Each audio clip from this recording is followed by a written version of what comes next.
পিতৃৰ টকাৰে লাখ-বিলাখ কৰাৰ কোনো আনন্দ নাই।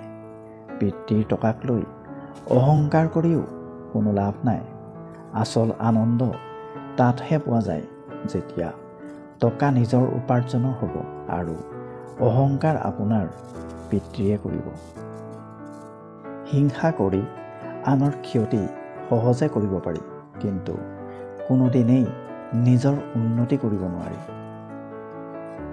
জীৱন হ'ল চিয়াহীৰে অঁকা এখন ছবি, যাৰ কোনো অংশ ৰবৰেৰে মোহাৰিব নোৱাৰি। এগৰাকী সুন্দৰীৰ কাষত আপুনি 2 ঘণ্টা বহি থাকক, সময় কেনেকৈ পাৰ হয় আপুনি গমেই নাপাব। কিন্তু যদি প্ৰচণ্ড গৰমত ৰাস্তাৰ মাজত 2 মিনিট খোজকাঢ়িবলগীয়া হয়, এনে লাগিব যেন আপুনি 2 মিনিট নহয় 2 ঘণ্টা ধৰি খোজকাঢ়ি আছে। এইটো অপ্ৰিয় হ'লেও সত্য। নিজকে নিয়ন্ত্ৰণ কৰক, তাৰপিছত আনক অনুশাসন কৰিব। নিজে নিয়ন্ত্ৰিত হ'লে আনকো নিয়ন্ত্ৰণ কৰিব পাৰিব, কিন্তু নিজক নিয়ন্ত্ৰণ কৰা খুবেই কঠিন। এখন কিতাপ 100জন মানুহৰ সমান, কিন্তু এজন ভাল বন্ধু এটা পুথিভঁৰালৰ সমান। আপুনি এটা চৰাই পোহক, সেইটো এদিন উৰি গুচি যাব পাৰে। এটা কাছ পোহক, সেইটোও গুচি যাব পাৰে। কিন্তু আপুনি যদি এজোপা গছপুলি ৰোপণ কৰে, তেন্তে গুচি যোৱা সেই চৰাইটোৱে আহি গছজোপাত বাঁহ সাজিব, কাছটোৱে আহি গছৰ ছাঁত জিৰণি ল'ব। নিজৰ হতাশাৰ বাবে আনক কেতিয়াও দোষ নিদিব, বৰঞ্চ নিজকে দোষ দিয়ক, কাৰণ আপুনি আনৰ পৰা বেছি আশা কৰিছিল। জীৱন যুঁজত সকলো সময়তে শক্তিশালী মানুহেই জয়ী নহয়। সেইজনৰহে জয় হয় যি ভাবে যে মই জিকিব পাৰিম। কাৰো ওচৰত নিজৰ গুণ বখনাৰ প্ৰয়োজন নাই, কাৰণ যি আপোনাক ভাল পাব তেওঁৰ এইবোৰৰ প্ৰয়োজন নাই, আৰু যিয়ে আপোনাক ঘৃণা কৰিব সেইজনেও এইবোৰ বিশ্বাস নকৰে। অকলশৰীয়াকৈ আগবাঢ়িলে আপুনি যি শিকিব, পৃথিৱীৰ কোনো ভাল কিতাপে সেই শিক্ষা আপোনাক দিব নোৱাৰে।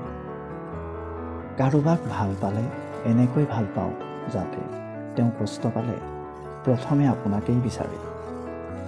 সম্পৰ্ক হ'ল বিদ্যুতৰ তাঁৰ সংযোগৰ দৰে।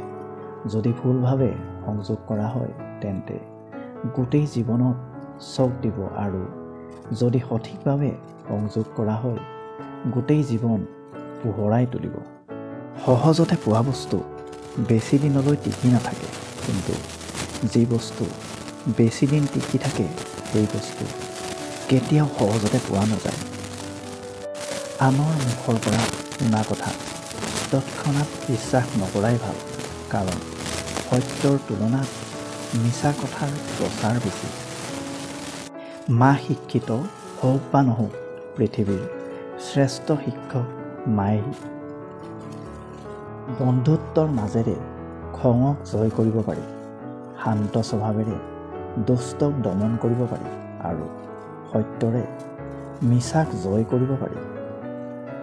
কোনোবাই যদি আপোনাক অন্ধভাৱে বিশ্বাস কৰে, তেওঁক কেতিয়াও কষ্ট নিদিব, কাৰণ বিশ্বাস হেৰাই গ'লে মানুহৰ জীয়াই থকাৰ ইচ্ছাও হেৰাই যায়। নিজকে ভালে ৰখাৰ দায়িত্ব নিজেই ল'ব লাগিব, কাৰণ বেয়া সময়ত কোনেও আপোনাৰ ভালৰ বাবে চিন্তা নকৰে। যদি আপুনি আমাৰ ভিডিঅ'টো চাই ভাল পালে, লাইক কৰিব, কমেণ্ট কৰিব, আৰু ভৱিষ্যতে এনেধৰণৰ ভিডিঅ' পাই থাকিবলৈ আমাৰ চেনেলটো ছাবস্ক্ৰাইব কৰি দিব। লগতে কাষত থকা বেলটো প্ৰেছ কৰি দিব। ধন্যবাদ।